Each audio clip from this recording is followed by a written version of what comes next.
I'm Paul from Norway, and today I'm going to show you our Norwegian cabin.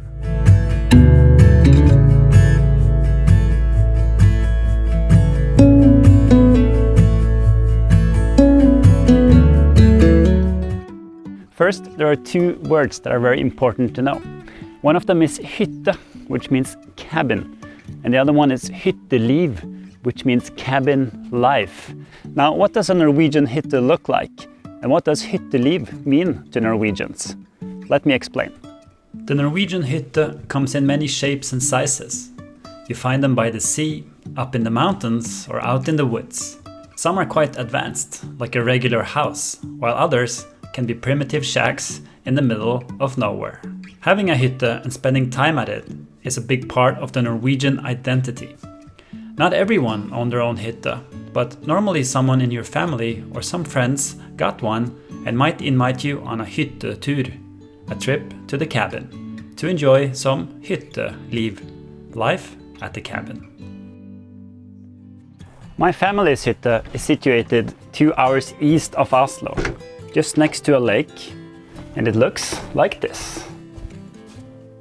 Our hytte has 3 bedrooms, so you can invite friends and family to stay over. There's a practical kitchen and a dining table next to a fireplace.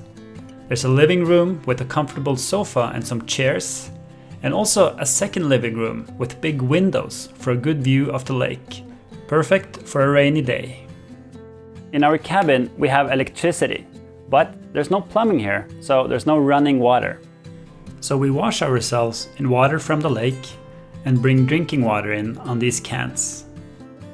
What I like about this hytte is that it's fairly basic, but it's comfortable. And I think that's something that's very important to many Norwegians. The peace and the quiet and the connection that you get to nature is one of the most important things of coming here. Norwegians love these big platforms that I'm walking on here now.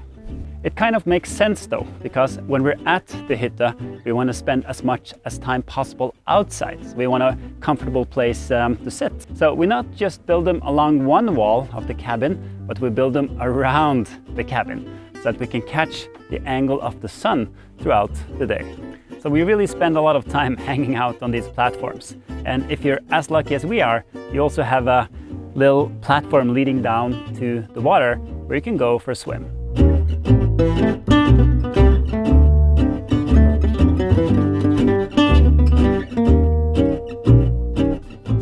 Since there's no plumbing, you need an alternative approach to a toilet.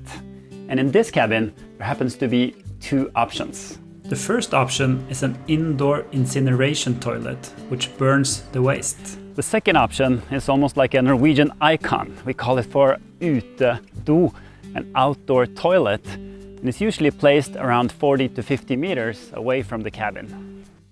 This is actually the toilet that I prefer. When you're done, you put some bark in the hole, and nature takes care of the rest. And you can enjoy a view of the forest. There's a lot of different activities you can do at a cabin. Eating is one of them, and we always enjoy a good barbecue. Also, you can fish, hike, swim, meditate, play board games, and there are always some dishes that need to be cleaned. And in the late evening, we enjoy taking out our canoe and go for a little paddle on the lake.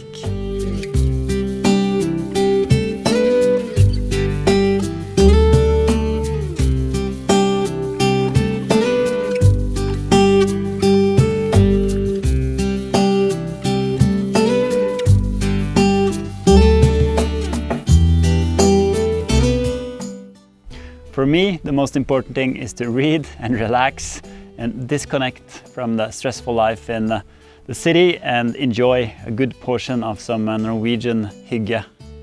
All right, that's it for now. How does it compare to any of your cabin experiences? Feel free to leave a comment below. Also, hit the like button and subscribe to my channel. Until next time, take care and ha det bra!